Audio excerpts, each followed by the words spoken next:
Ladies and gentlemen, on this channel, we try to give you the basic facts of major league players with honesty and transparency.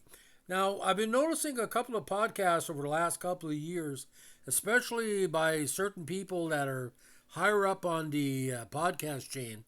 And one of them, I don't really want to give me publicity, but he was going on and on and on about how this player is one of the laziest in NFL history because he shifted a lot of teams and basically he wasn't too pleased with where he was. Well, he went on and on, but it didn't really talk how good this guy was and how he played with three of the biggest NFL franchises of the 1970s and made his impact when he was there.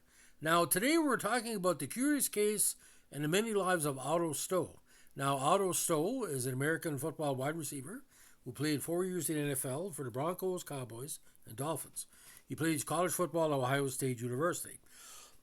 Now, at Fine Chance High School, he was an all-state selection in both football and basketball.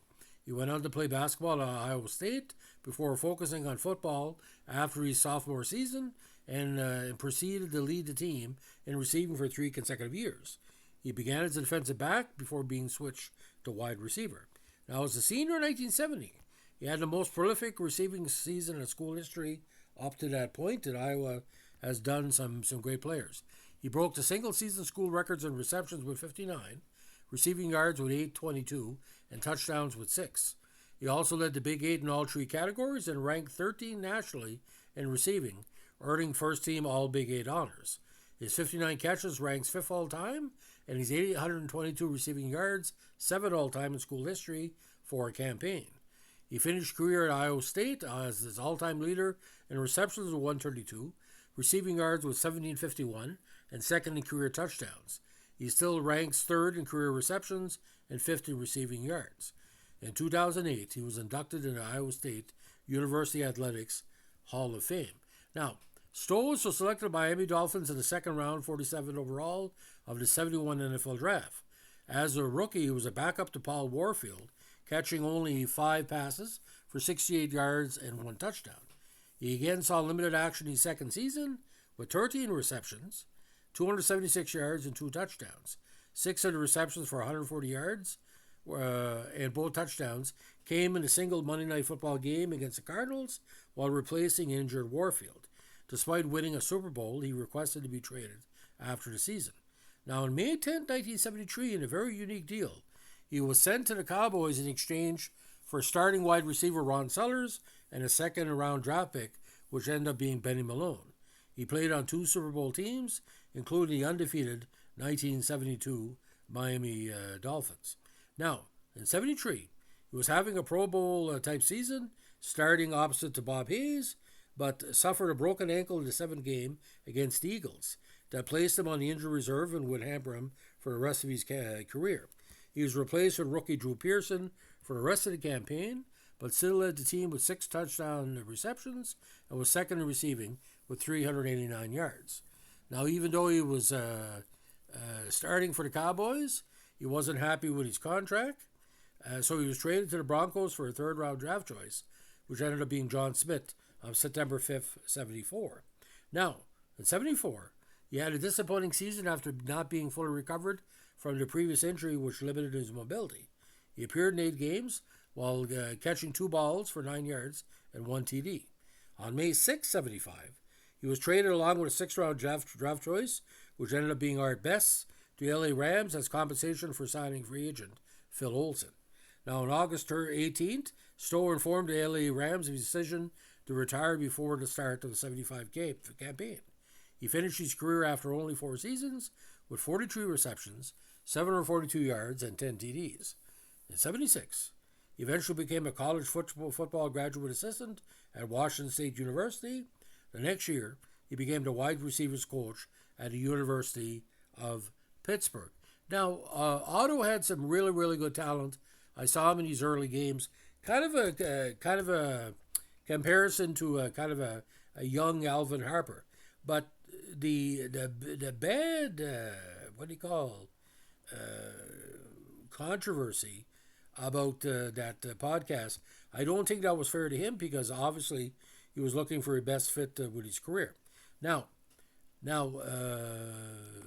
according to, again, the Honors Hall of Fame, which he's in, he's leading receiver all 3 years of career. He was adept in turning short routes into big games with his superb running talents.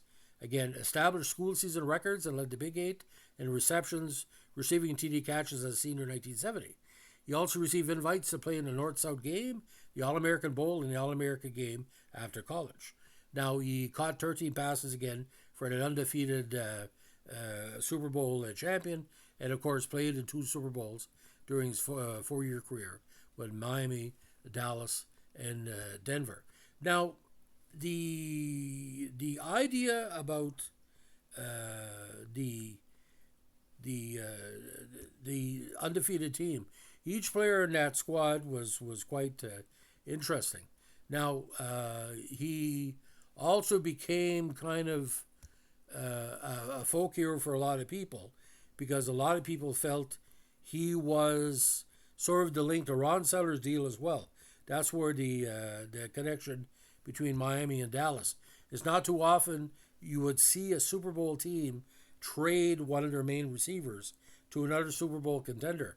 But Ron Sellers didn't do much coming back as well. And the reason why I bring up Ron Sellers, and this is a tie-in because they're forever going to be linked, because for obvious reasons. Now, Ron Sellers, what he did in Dallas was quite interesting. A College Football Hall of Fame inductee in 1988. He excelled in 2 sports, in football and basketball. Now, he still holds 17 receiving and scoring records at FSU, including single-season receptions, single-season receiving, single-game receptions, and single-game receiving yards.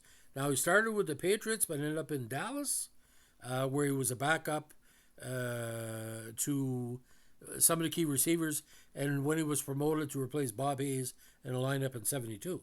Now, the season with Dallas was quite interesting. He registered 31 receptions for 653 yards, 5 TDs, and a 20-point average per reception.